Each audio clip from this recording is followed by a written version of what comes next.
오늘은 오래간만에 현진건 작가의 작품을 읽어드리려고 하는데요. 제목이 발입니다. 사람의 손과 발 할 때의 발이 아니고요. 여름에 너무 더워서 문을 닫지 않으려고 할 때 문 앞에 치는 차양 같은 것을 말하는 것입니다. 잘 아시죠? 발을 쳐두면 바람은 그냥 솔솔 들어오지만 뜨거운 햇빛은 막아서 방 안에 그늘을 만들어주죠. 그런 발을 의미합니다.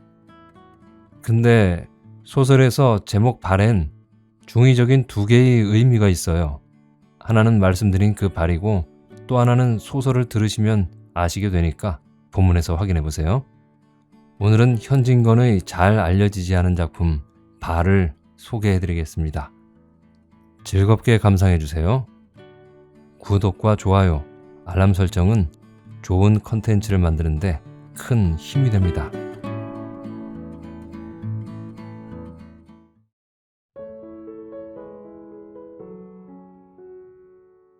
발, 현진건. 기억이 좋은 분은 작년 여름 야시에서 순사가 발 장수를 차 죽인 사단을 잊지 않았으리라. 그때 모든 신문은 이 기사로 거의 3면의 전부를 채웠고 또 사설에까지 격월 신랄한 논조로 무도한 경관의 폭행을 여지없이 비난하고 공격하였었다. 온 세상도 이 칼자루의 위풍을 빌려 무고한 양민을 살해한 놈을 절치부심하였었다. 더구나 그 무참하게도 목숨을 빼앗긴 이야말로 씻은 듯한 가난뱅이이며 10살 먹이가 맞이고 7살, 5살, 3살 먹이의 부친이며 성한 날 별로 없는 뇌집병쟁이의 남편이며 웬 집안 식구를 저 한 손으로 벌어 먹여 살리던 그가 비명횡사를 하고 보니 그의 가족은 무엇을 먹고 살 것이랴. 그 아내 되는 이는 어린 자식 넷을 대불고 병든 몸을 끌며 거리에 구걸하는 수밖에 다른 도리가 없는 형편임을 알 때에 세상의 뜨거운 동정은 피해자에게 모이는 일변으로 이 참극을 일으킨 흉한에게 대한 미움은 한층 더 심해지고 한층 더 깊어졌다. 일 저지른 이가 법에 따라 상해치사죄로 5년이란 긴 세월의 징역 언도를 받았건만 그래도 공부는 풀리지 않았었다. 경관이라 해서 법률을 굽혔다고 판결에 불만을 품은 이까지 있었었다. 이대도록 가해자에 대한 민중의 감정은 사람으로 가질 수 있는 한 끝 가는 미움이 있었다. 그러나 그 속사를 자세히 알고 보면 이 극흉 극악한 죄인도 그리 미워하지 못하리라. 센티멘털한 이 같으면 한 방울 눈물조차 아끼지 않으리라. 그 또한 주어서 받지 못한 사랑의 가련한 희생자이기 때문이다. 서울이 객지인 그가 머물고 있던 여관은 금부 뒷골에 있었는데 여관이라 해도 드러내놓고 손을 치는 게 아니라 아는 이만 알아서 찾는 객주라면 객주요, 염집이라면 염집이었다. 그 집엔 어쩐지 비밀이 있는 듯하고 어쩐지 사람의 마음을 달뜨게 하고 어쩐지 야릇한 희망을 품게 하는 일종 기괴한 분위기가 떠돌았다. 이 분위기는 그 집에 한번 방문만 한 분이면 대개 느낄 수 있으리라. 문간에서 이리 오너라 하고 부르면 걔 누구세요? 하는 간드러진 목소리가 받는다. 이 소리만 들어도 허퍼허퍼한 사내의 마음은 뛴다. 짝짝 하고 신 끄는 소리가 나자 늘 닫혀있는 중문이 바시시 열리며 평양식으로 얹은 머리를 한 여편네가 찰찰 넘을 듯한 애교의 웃음을 띤 얼굴만을 나타낸다. 그 얼굴은 분명히 40을 훨씬 지낸 얼굴이로되 유달리 붉은 입술과 뺨이 환양기를 띠고 사람을 끈다. 그는 주인 노파다. 그리고 또 중문 안까지 쑥 들어선이면 기름으로나 닦았는지 반들반들한 마루, 뒤주, 그 위에 차곡차곡 얹혀있는 윤나는 항아리들. 그 보담도 북창이 터진 곳에 흔히 기생집에서 볼 수 있는 목재 일본 경대가 눈에 뜨이리라. 여러 가지 기름병, 여러 가지 분갑을 실은 그 경대만 보고 못 견디리만큼 그 임자에 대한 호기심을 품는 이는 매우 불행한 사람이다. 대개는 팔뚝까지 올라간 지짐이 속적산 바람으로 그 경대 앞에서 머리를 빗든지 분을 바르든지 하는 그 임자를 어렵지 않게 볼 수 있으니까. 스물이 되었을까 한 그 여자는 시집을 갔다가 못 살고 왔다고도 하고 기생 노릇을 하다가 그만두었다고도 하는 주인 노파의 딸이다. 전제가 좀 장황한 듯하지만 그 집의 짜임짜임도 설명 안 할 수 없다. 고항하고 대문간이 있는 채는 따로 떨어졌는데 이 한 채를 떼어보면 그 집은 할 일 없는 고물의 정자 모양으로 생기었다.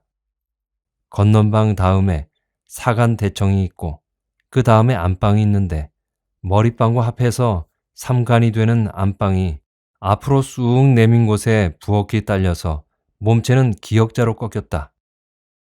뒷곁을 돌아보지 않은 이는 그 집이 통이 그뿐인 줄 알지만은 실상은 그렇지 않아 안방이라는 이보담 머리방 뒤에 옆으로 되어서 또 이간 마루가 있고 그 마루가 끝난 곳에 나란히 방 둘이 있다.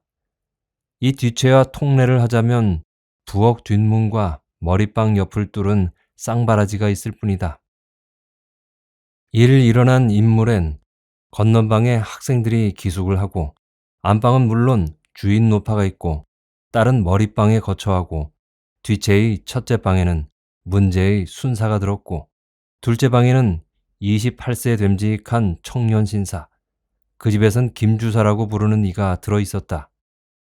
이 김주사는 귀공자답게 해사한 얼굴의 임자인데 오정 때 가까이 일어나 면도질이나 하고 하이칼라 머리를 반지레하게 지코나 바르기에 해를 지우는 걸 보면 하는 노릇은 없는 듯 하건만 양복을 벌벌이 걸어두고 사흘 도리로 갈아입으며 돈도 풍성풍성하게 쓰는 걸 보면 아마 시골 부자의 자제인 듯하다. 이를 일어나기 전날 밤 새벽 2시 뒷채의 첫째 방에서 드르렁 드르렁 코 고는 소리가 난다. 둘째 방 문이 소리 없이 열리자 김주사의 셔츠만 입은 도깨비 같은 모양이 나타나더니 옆방의 숨소리에 주의를 하며 발끝으로 가만히 걸어서 열려있는 머리방 쌍바라지 안으로 사라진다. 전등불이 환한 머리방 분홍 모기장에 주인의 딸이 잠이 들었다. 못이 겹이불이 꾸김꾸김해져서 발치에 밀린 것은 잠결에 차 던졌음이리라. 정강이까지 올라간 지짐이 속꽃, 팔뚝까지 올라간 지짐이 적삼, 그것도 더웠던지 하부시 단추를 빼어 보이한 젖가슴을 아른아른히 드러내었다. 모기장의 분홍색 반영으로 말미암아 봄날의 꿈빛 같은 발그레한 그림자가 슬쩍 한 끝 가는 이 자극을 덮어서 그곳의 전경을 한층 더 농염하게 하고 고혹되게 하고 풍정 있게 하고 있다. 방 안에 들어서자 종용하게 또는 황급하게 쌍바라지를 닫고 난 사내는 계집의 자는 양을 물끄러미 바라보더니 제가 얼마나 복된 사람임을 새삼스럽게 느끼는 듯이 싱그레 웃다가 모기장을 들추고 들어온다. 사내의 입술이 계집의 입술에 닿았을 때 자더니는 깜짝 놀라며 눈을 크게 뜬다. 김주사인 줄 알아보자 계집은 안심된 듯이 떴던 눈을 다시 스르르 가물락 말락하고 방그레 웃으며 나는 누구라고? 하였다. 왜? 순산 줄 알았던? 그래요. 난 그 왼수의 놈이 또 왔는가 하였지. 계집은 이런 말을 하고 제 어미를 닮아 유달리 붉은 입술을 동글게 벌려 하품을 한번 하더니 포동포동하게 살찐 손으로 얼굴을 몇 번 비비고 지나치게 순 많은 눈썹을 몇 번 찡긋찡긋하자 쾌히 잠을 깬다. 쌍꺼풀 진 눈알엔 조금 붉은기가 도는 듯하다. 년은 말끝을 이어 간드러지게. 그런데 왜 인제야 오셨슈? 밤이 꽤 늦었지? 벌써 올 마음이 굴뚝 같았지만 그 비러를 먹을 놈이 세상에 자야지. 인제나 자는가 하고 귀를 기울이면 권연 빠는 소리가 났다가 한숨 쉬는 소리가 났다가 부스럭 부스럭 몸 비비대는 소리가 났다가 너한테 몹시도 반했나 보더라. 흥, 속 없는 사내. 하고 여는 코웃음을 웃는다. 놈도 웃으며 그런데 저녁에 놈팽이가 너더러 무해라고 그렇게 지절대던 살다가 별꼴을 다 보아 어느 선술집 신세를 졌는지 술이 잔뜩 취해가지고 남의 방에 탁 들어오더니만 누가 청이나 한듯이 제 신세 타령을 늘어놓겠지. 나이 30에 아직 장가도 못 들었다는 둥. 집에는 아버지도 안 계시고 홀어머니 뿐이라는 둥. 또 그 꼴에 제 칭찬이 장관이지. 경관 노릇 3년에 남 못할 일 한 번 한 법 없이도 근무라든가 뭐라든가를 착실히 했다나. 그래서 웃사람에게 잘 보여서 내월이면 경부가 되겠고 경부가 되면 한 달에 80원 벌이는 된다든가 만다든가 이러고 한참을 씩뚝꺽뚝 하더니 아닌 밤중에 홍두깨 내밀기로 남의 손을 덥석 쥐며 같이 살자고 하겠지. 그래서 아주 눈에 눈물을 글썽거리며 내가 무슨 노릇을 한들 너 하나 못 먹여 살리겠나. 경부가 되거든 고향으로, 제 고향이 인천이라나 전근을 시켜달라고 해서 둘이 재미있게 살자꾸나. 어머니 한 분 계신데야 60이 넘은 노인이시고 단 둘의 살림이라 편할 대로 편히 해주마고 꿀을 담아 붓는 소리로 수단껏 꿰이겠지. 그래, 너는 무해라고 대답을 했니? 차차 생각해 보아야 알겠다고 하였지. 생각해 본다긴 딱 거절을 해버리지 않고 어이구, 그런 쑥떡이라도 그래도 순사 나으리의 행투가 있다오. 공연히 비위를 거슬렀다가 마음에 꼭 끼면 어쩌게? 슬슬 간장이나 녹여주는 게 낫지. 예끼 요약한 년 같으니. 하고 놈은 불시에 년을 껴안는다. 변통 없이 제 것임을 누구에게 자랑이나 하듯이 그들의 입술은 몇 번 붙었다 떨어졌다 하였다. 그런데 논팽이가 우리 둘이 이러는 줄 알면 여북 속이 상할까. 그 천치가 한 달을 같이 있어도 눈치를 못 알아채겠지. 이제 그만 놓아요. 남 더워 죽겠구먼. 이딴 보아. 여는 벌떡 일어앉아 활활 부채질을 하다가 아이 더워 죽겠네. 저 쌍바라지를 열까? 열었다가 그놈이 엿보면 어쩌게? 자는데 어쩔라고? 그래도 깰는지 아나? 그럼 어찌해? 어쩔까? 문을 열고 내 치마로 가릴까? 이런 바보.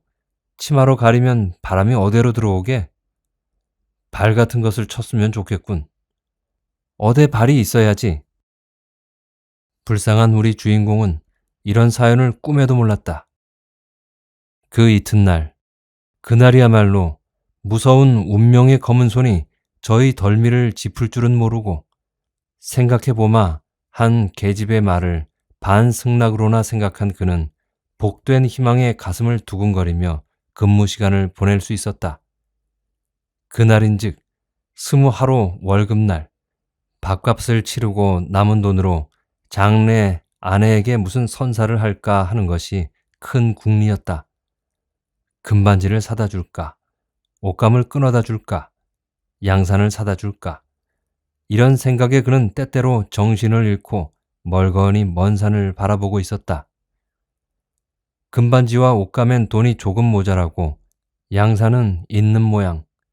차라리 저녁에 대불고 나와서 야시로 산보나 하다가 탑동 공원 안에 있는 청목당 지점에 들어가서 어디 조용한 방을 지우고 권커니 잣커니 웃고 즐기다가 반승낙을 완승낙으로 바꾸는 게 나으리라고 생각하였다. 저녁을 먹고 사복을 갈아입은 그는 작정한 대로 실행하려 하였다. 몹시 덥고 하니 야시에나 나가 바람이나 쏘이고 들어올까요? 하고 얼굴을 불그락 푸르락 하며 무심한 듯이 말을 붙여보았다. 의외에 저편이 선선히 승낙하였다. 그래 볼까요? 그런데 청이 하나 있는걸요. 무슨 청이십니까? 딴청이 아니라 발 하나만 사주어요.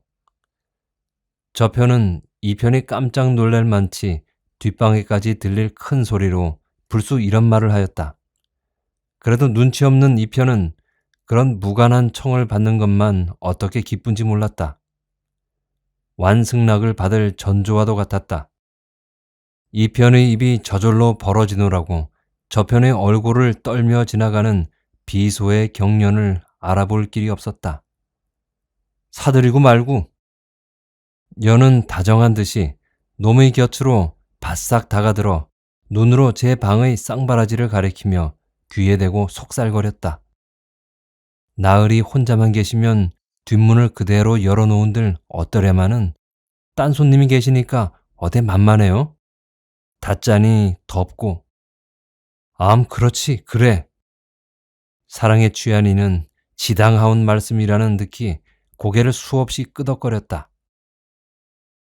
사랑하는 이를 대불고 나선 이에겐 와락와락 찌는 듯한 공기도 시원하였다. 짝달막한 키가 급작스럽게 커지고 까무잡잡한 얼굴이 휘어지며 얼근 구멍조차 막히는 듯하였다. 통이 못생긴 저는 간 곳이 없고 아름답고 훌륭하고 헌출한 사내가 그의 속에 깃들이고 말았다. 앙바틈하고 짤막한 다리를 길고 곧긴 한 듯이 흥청흥청 내어 던질째 종로가 비잡게 왔다 갔다 하는 어느 사람보담도 제가 복 많고 잘난 듯 싶었다. 동글게 뭉친 어깨를 바짝 뒤로 젖혀서 닭의 무리에 섞인 봉이나 무엇같이 도고한 태자락을 빼었다. 그리 크지 않은 얼굴을 어마어마하게 찌푸렸는데 그 표정은 마치 너희는 몰라도 나는 경관님이시다. 내게 손가락 하나라도 대었단 바라. 내 사랑의 보는 앞에서 내 위엄을 알려줄 테니 하는 듯하였다. 야시에 버려있던 모든 것이 그의 흥미를 끌었다. 철물전 앞에도 걸음을 멈추었다. 허접쓰레기 파는 데에서 책을 뒤적뒤적 하기도 하고 과일전에서 과일을 들었다 놓기도 하였다. 경매하는 데서 얼음도 하고 구경꾼을 둘러세우고 약을 파는 광고장의 연설에도 귀를 기울였다. 장래 아내와 어깨를 겨누고 거니는 시간을 한시라도 오래 끌고 싶었습니다. 예정한 계획대로 한시 바삐 아늑한 요리집에 들어갈 생각이야 간절하였으되 그것은 너무도 행복된 일이어서 얼른 실행하기가 아까운 듯하였다. 마음이 조마조마도 하였다. 확실무이하게 제 앞에 놓인 행복이니 꼭 부여잡을 시간을 잠깐 느린들 어떠하리. 그래가지고 얼마 아니 되어 끔찍한 행복이 닥쳐온다는 짜릿짜릿한 예감을 맛본들 어떠하리. 이럴 즈음에 연의 목적한 바 발전이 거기 있었다. 여기 발전이 있군요. 하고 연은 아까 띈 비소를 또 한 번 띄우며 전 앞으로 들어선다. 놈은 지금 발 살 생각은 조금도 없었다. 홀린이의 청인이 사주기는 사줄지라도 요리집에서 돌아오는 길에 살 작정이었다. 그러나 연이 들어서는 받자에야 저도 들어서는 수밖에 없었다. 이런 것 저런 것 허청으로 고르는 체하다 그 중에 하나를 집어들고 값을 물어보았다. 3원만 내십시오. 50점만 주지. 하고 놈은 연을 향해 웃어 보이었다. 그건 말이 됩니까? 아닙시오. 하고 발장수는 기막힌 듯이 한 번 웃고는 먼 산을 본다. 그 태도가 조금 비위에 거슬렀으되 어처구니 없이 금을 깎는 것을 생각하고 웃고 일어설 수 있었다. 그 전을 한 두어 걸음 떠나가자 그 장수를 한번 보기 좋게 닦아세우지 못한 것이 후회가 됐다. 계집 앞에서 제 위엄과 세력을 보일 꼭 좋은 기회를 잃은 것이 원통하였다. 남과 시비 한마디도 똑똑히 못하는 반편으로나 알지 않을까 하매 몹시도 높던 제가 문득 납작해진 듯해서 불쾌하기 짝이 없었다. 어찌하든지 이 분풀이를 하리란 생각이 그의 마음속 어디인지 움직이고 있었다. 얼마 가지 않아서 둘째 번 발전이 거기 있었다.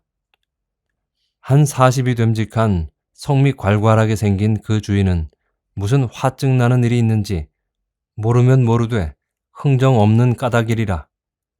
잔뜩 얼굴을 찌푸리고 속상하는 듯이 곤방대에 담배를 떨고 넣고 한다.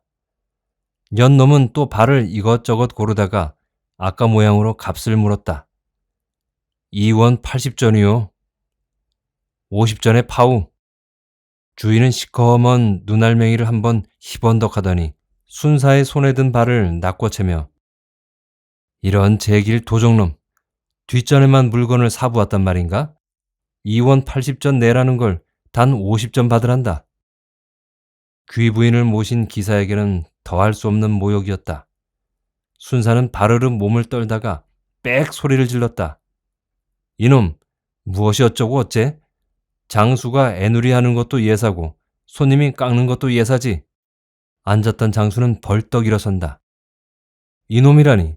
남의 물건을 사면 사고 말면 말았지. 누구더러 이놈 저놈. 다리 뼈다구를 분질러 놓을 놈 같으니. 경관의 얼굴엔 벌컥 피가 올랐다. 왜 이러셔요? 그만두어요. 하며 팔목을 잡아당기는 연의 손을 뿌리칠 겨를도 없이 이 편의 손은 저편의 뺨을 갈겼다. 이놈, 날 누군 줄 알고? 에쿠, 이놈이 사람 친다. 는 고함과 함께 저편의 반항하는 손길도 이 편의 뺨에 올라붙었다. 계집 대리인은 눈에서 불이 번쩍 났다. 그의 분노는 머리끝까지 사무쳤다. 생채기를 입은 경관의 자존심, 더구나 똥칠한 계집에 대한 체면이 그로 하여금 물인지 불인지 모르게 하고 말았다. 입안에 버글하고 거품이 돌자 퉁겨나온 눈방울에 쌍심지를 켜며 두 주먹과 두 다리가 허산바산 장수의 몸에 붙었다 떨어졌다 하였다. 장수도 턱없이 맞고만 있을 리 없었다. 이놈, 내 명색이 뭐냐는 푸념을 섞어가며 그 편의 팔과 다리도 놀지 않았다. 한동안 에쿠, 에쿠 하는 소리가 그곳의 공기를 무섭게 뒤흔들고 있었다. 이윽고 발장수가 악 하고 외마디 소리를 치자마자 팍 그 자리에 거꾸러진다. 순사의 곧은 발길이 그의 급소를 들어가 질렀습니다. 그때 위지 삼잡 에워싼 구경꾼을 해치고 정복 순사가 들어왔다. 그는 걷고 발장수는 엇들리어 경찰서로 갔다. 그날 밤이 채 새지 않아 발장수는 구류간에서 죽고 말았다. 그가 수감되던 날 저녁, 김주사와 주인의 딸은 애저녁부터 한시름 잊은 듯이 부채를 맞붙이며 머리방에 누워있다. 내 말이 어때요? 그런 쑥맥이라도 다 제 행투가 있지 않아요? 제 행투가 있으면 쓸데있나? 떼어가는데. 어쩌면 사람을 차 죽일꼬? 아이 무서워. 아주 표독한 놈이야. 사람을 어디 칠 데가 없어서 하필 거기를 찬담. 떼어가기 전 연이틀은 꼭 제 방에 처박혀서 끙끙 앓기만 하더니 오늘 아침결엔 샛노란 얼굴로 또 내 방에 스르르 들어오겠지. 들어와서 하는 말이 또 장관이야. 이번 일은 꼭 내 잘못이니 같이 나갔다고 행여 미안하게 생각지 말라나 어쩌라나. 그럼 제 잘못이지 네 잘못인고? 미안하긴 왜? 실업의 아들놈. 그리고 또 이것 좀 봐요. 제 지은 죄는 모르는지 잘하면 한 6개월 살 터이고 오래 살았자 1년만 살면 나올 테니 그때까지 기다리겠느냐 하겠지. 사람이 우스워 죽지. 쓸개 빠진 놈. 하하하. 그래. 기다려보지요 하였지. 기다려보지요가 묘한걸. 이런 수작을 주고받는데 그 방의 쌍바라지는 발 없어도 이제 무방하다는 듯이 열려 제켜 있었다.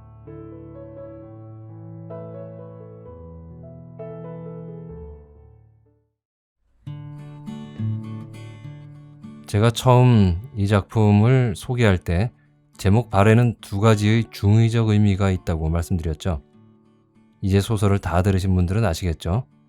이 발이 하나는 문 앞에 치는 발이고 또 하나는 사람을 죽게 만든 발이라는 거예요. 발장수와 싸울 때 하필이면 발로 남자의 급소를 차버리다니. 남자들은 알 거예요. 그 급소는 정말이지. 네, 아시죠?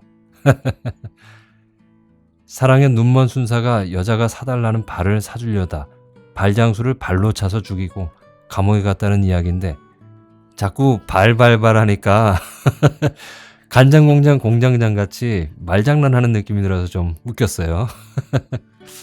사랑의 눈먼 남자들이 여자 앞에서 하지 말아야 할 행동, 절대 자기 힘이 세다고 다른 사람을 위압적으로 대하지 말 것. 남자는 자기 힘을 과시하고 싶었었겠지만 여자들에겐 그 반대로 덜 떨어진 사람처럼 보인다네요. 사실 그런 사람 좀 없어 보이긴 해요. 그렇죠? 남자들도 그런 남자를 싫어한답니다. 자, 현진건의 발이라는 작품을 들으셨는데요. 어떻게 재밌게 들으셨나요? 즐거운 시간이셨기를 바랍니다. 저는 또 다음에 재미있는 작품으로 찾아뵙겠습니다. 끝까지 함께 해주셔서 감사합니다. 다음에 뵐 때까지 건강하시고 행복하세요.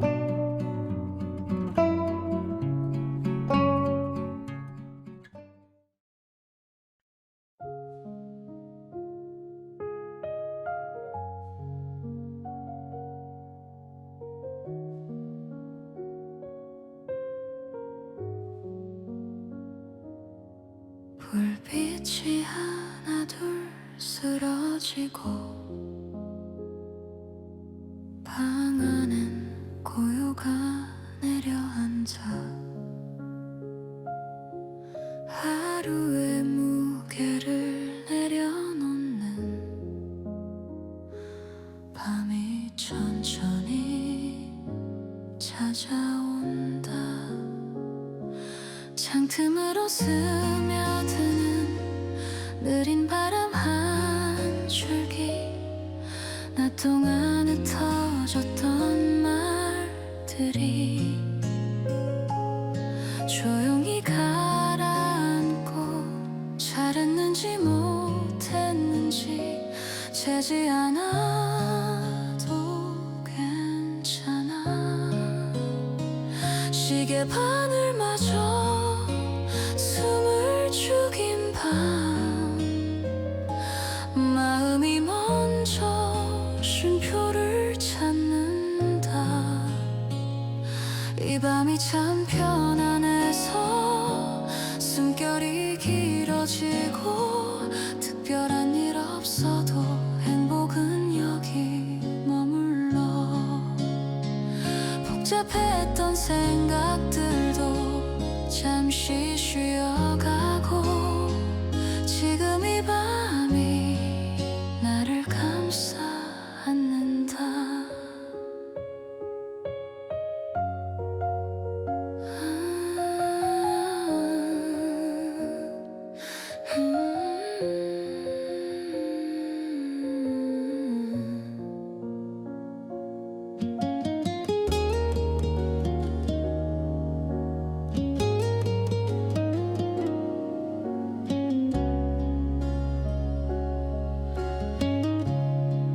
말이 사라진 자리를 기타가 조용히 채우며 하루를 정리해준다.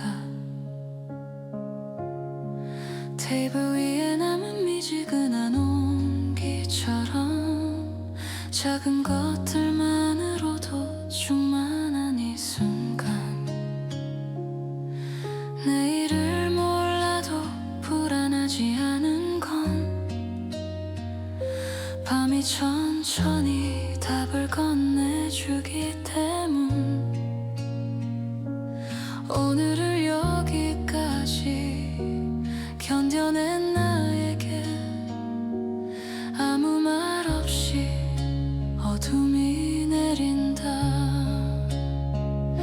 이 밤이 참 편안해서 마음이 풀어지고 아무 이유 없이도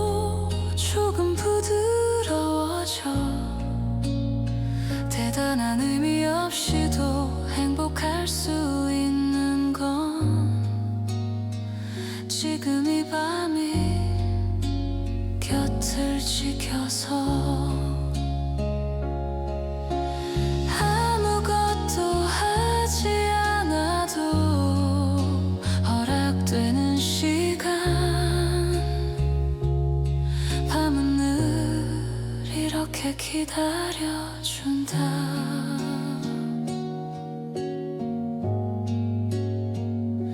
이 밤이 다 괜찮다고 속삭이는 것 같아. 지친 마음까지도 조용히 내려놓고 눈을 감는 이 순간에 작은 행복 하나. 밤은 언제나 여기 머물러준다. 불 꺼진 방 안에서 나는 깊이 잠들고 밤은 끝까지 곁을